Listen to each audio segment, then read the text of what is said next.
Hello BSS, welcome back to my channel, or if you are new here then just welcome. My name is Brenda. I do mostly paranormal videos here on my channel, so if that is something that you are interested in, please consider subscribing down below and turn on your post notifications so you do not miss when I post another video like this one. Now with all of that being said, let's go ahead and get into today's video.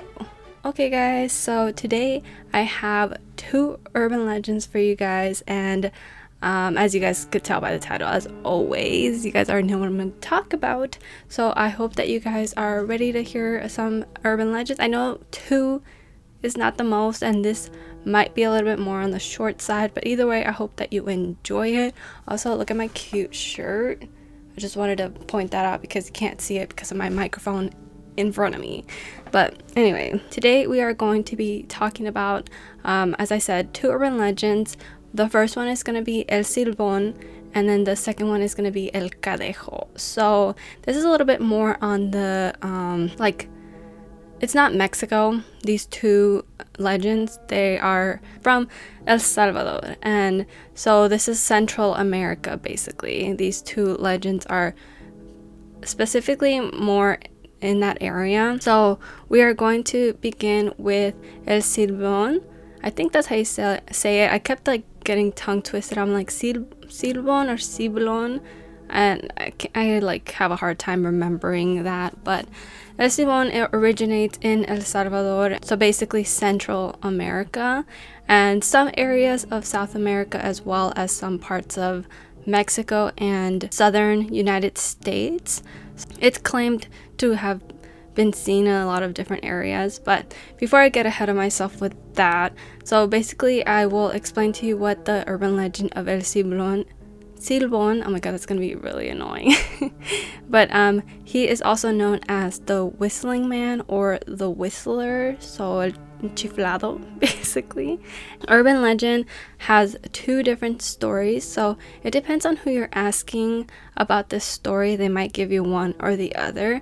So one of the stories is that El Silbon was a young man who was very spoiled and bratty, and he had a very particular taste, if you will, an acquired taste, and he wanted only the best things. So he had asked his father to go hunt a deer for him because he wanted to eat deer. He liked the taste of deer particularly. So the dad was like, okay, I'll go hunt a deer for you, because he wanted to eat the guts or something that specific of the deer. And so the dad goes out and sets out to hunt a deer for him, and he is in the woods for a very long time with no success, and then the sun is starting to set. So he's like, okay, I gotta go home. I had no luck finding a deer to hunt for my son. So, no big deal. Most kids would just be like, okay, that's fine. It happens. But El Silbon, or this young man, who turns into El Silbon, he gets pissed after his dad comes back empty-handed. So what he ends up doing is, with the same hunting knife that his dad had taken out, he takes it from his dad and he ends up murdering his dad with it.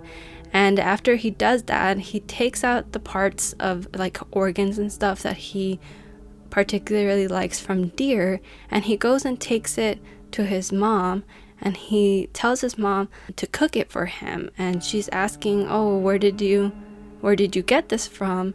And he tells her that his father had been growing it inside of his tummy. So basically kind of pointed at the fact that this was his dad's guts or organs, whatever. And the mom kind of catches on to this, and since she's already kind of suspicious about this, especially because the dad didn't come back and give it to her himself, so she goes out to the little barn where they were at, and she finds him there, and he's dead and he's opened up and everything, and she ends up screaming at the top of her lungs. And that's when the grandfather comes, because he also lives with them. I forgot to mention that, but he also lives with them. He comes out and he sees what happened, and he immediately loses it on this young man, and he ends up punishing him for this. So he ends up lashing his back with a whip and then pouring a bunch of stuff on it to make it sting. And afterwards he banishes him from the house and he sends him off, and he then sends dogs out to get him and like finish him off basically. He ends up dying from the dogs attacking, and then the dogs end up just going at his remains apparently. And so because of this punishment, he was and his curse that his grandpa put on him, because he cursed him on the way out. They said that this turned him into El Silbon, and now he is damned to roam around for eternity, carrying the bones of his own father along with anyone else that he ends up claiming. So it's said that he mostly goes after womanizers, abusers, and like drunks or whatever, whenever he comes across them, or anybody who just so happens to be unlucky enough to hear his whistle. So it's said that El Silbon, since they call him the whistler, it is because they hear the sound of his whistling and he does like a little chime, and that's when you know that he is around. And very similar to La Llorona with the whistle, it's said that if you hear it very close by, that means that he's very far away and you still have time to get away from him. And if you hear it very far, that means that he's very nearby and you might want to get the hell out of there basically. And that is basically the first story that of his origin. And the second story is a little bit different, so it doesn't paint him in a bad image very much as not as much as the first story. So the second one is basically that he has his father living with him and his wife or something, and his grandfather as well, and he comes to find out that his father has been abusing his wife in several different ways, and so out of anger he ends up murdering his own father.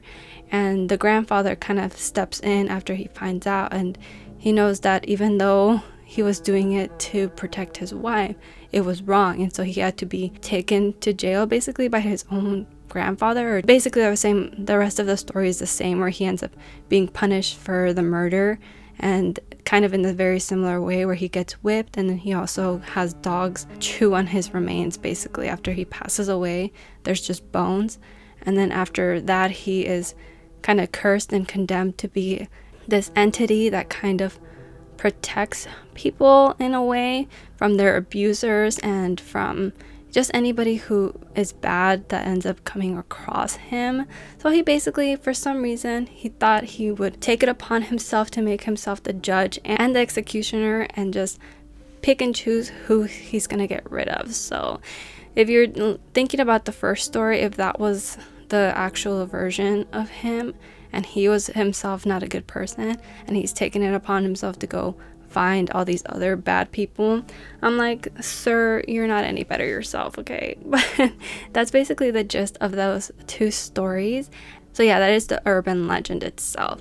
And now there are videos of people talking about El Silbon or hearing it in the middle of the night, which I will be showing you guys too.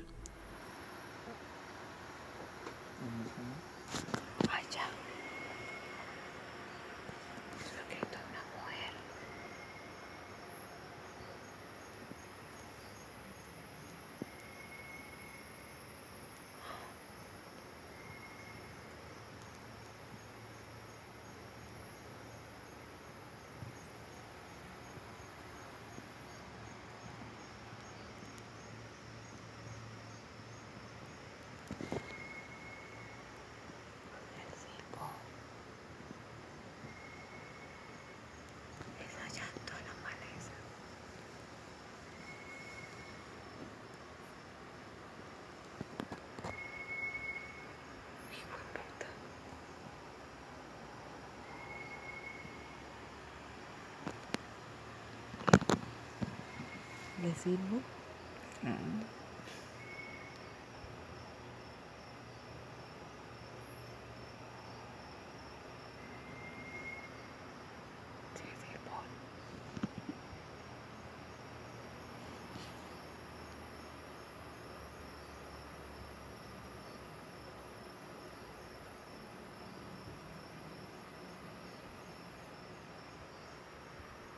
And there are different videos like from Colombia and like El Salvador and like Arizona and stuff like that. So it's all in different areas. So as I said, this urban legend kind of spreads across the whole southern area, including parts of the United States.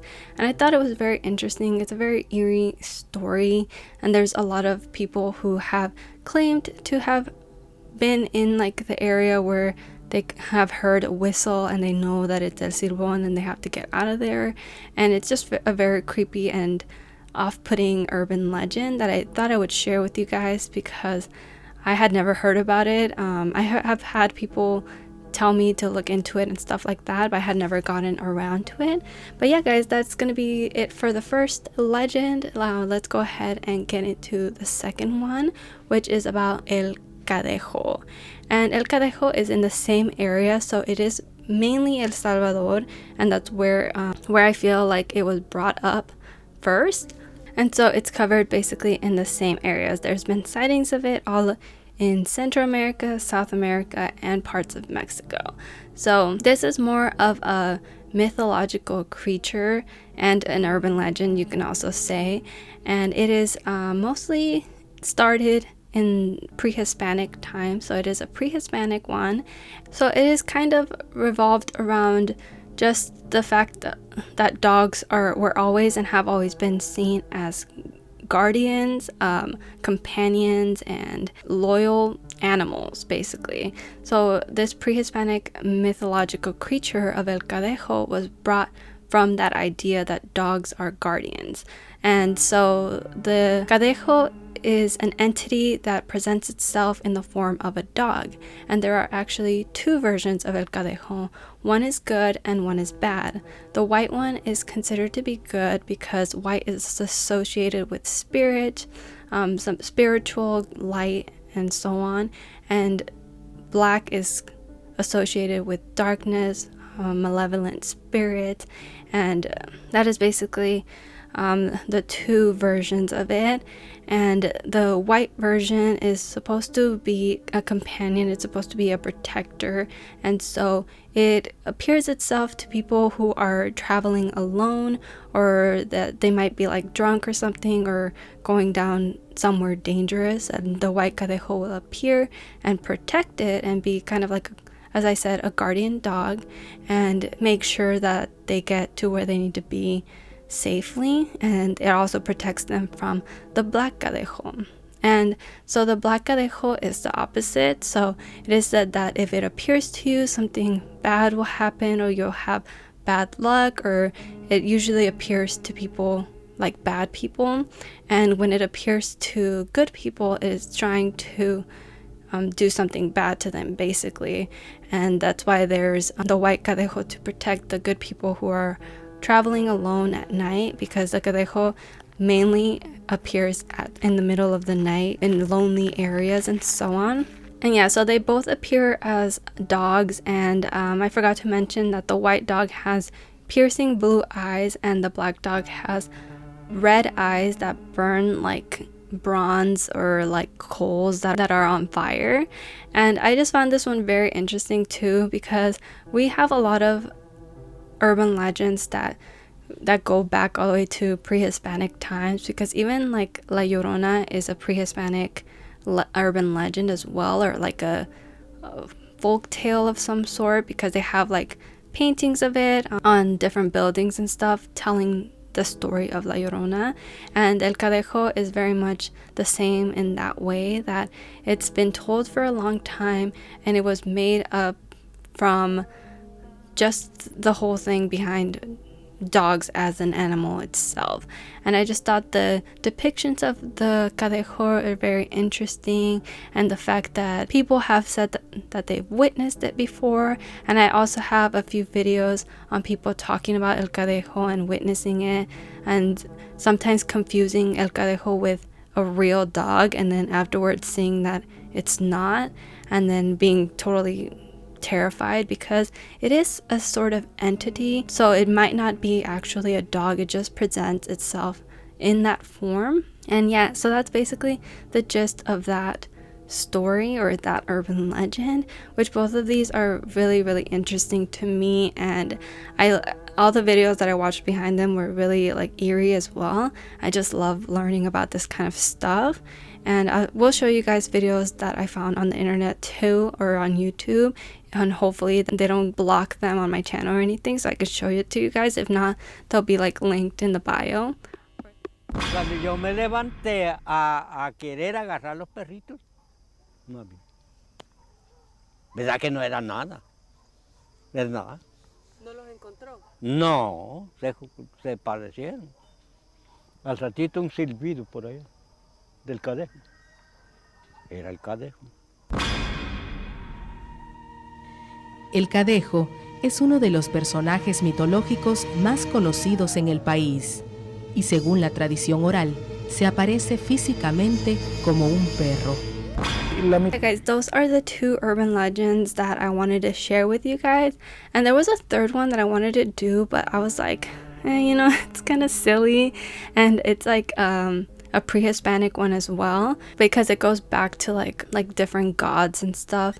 And I don't remember the exact names of the god, but basically it has to do with a whole affair with a goddess, and she ends up having a kid, and this kid ends up being like very weird looking, and he ends up being put on earth to roam around and kind of not really have a purpose. And I didn't really understand very much of, you know, why this whole thing was put together. Like, I was like, I don't get it. And my light just went out. Who told you to turn off? And basically it's just like this little troublemaker sort of character. And my light went out again. Okay, whatever. We're gonna have to do it without that light now. I'm sad. But it's called El Cipitio, I think it was. I don't really remember. But it was a really weird urban legend. Basically this kid thing, it's like an 8-year-old or 10-year-old or something, and he's got his feet like backwards. They were placed backwards, and he kind of like searches for young girls or girls in general, and he tries to kind of, I don't really know what the word would be, like flirt with them or kind of entice them or something. He'll like throw pebbles at them, and he'll like laugh and kind of torment them a little bit. And then the only way that you can get rid of him is to like go eat something in the bathroom, because then he gets repulsed. And it was a really funny one that I was kind of, it was intriguing to me at first, because I was like, imagine like this little thing following you around and giggling and throwing pebbles at you, and he's got like this really round belly, and he wears like this huge hat, and he's like very gross looking in the depictions, that I was like, this is kind of creepy. But then it turned out like a little bit more funny than anything, because then for you to be able to get rid of him after he sets his eyes on you, you kind of have to go and do something disgusting for him to be like, that's gross, because like le da asco easily, so he gets like easily grossed out. I was like, same though. But I thought it was funny more than anything. And just the fact that sometimes these girls won't see him and they'll just get followed by him, that part is actually really creepy. And I'll put the name of him if I said it incorrectly, because I watched a few videos and they said it differently in some, so I'm not really sure. But that's a little bit of a bonus for you guys, because I didn't want to completely go behind the whole story. I was like, this is kind of like silly. But anyway, that is going to be it for these urban legends. I really hope that you guys enjoyed them, because they're not like terrifying or anything, but they're very interesting, and they're a little bit spooky in my opinion, my personal opinion. And yeah, so I hope you guys enjoyed it. Before I do end today's video, the comment shout out goes to this person right here. Thank you so much for leaving a nice comment. As always, I really do appreciate it. And if you want to be the next comment shout out, all you have to do is leave me a nice comment down below, and that's it. Thank you guys for making it all the way to the end of the video. I really do appreciate it. Hopefully I will see you in the next one. Don't forget to stay safe and be kind. Bye bye.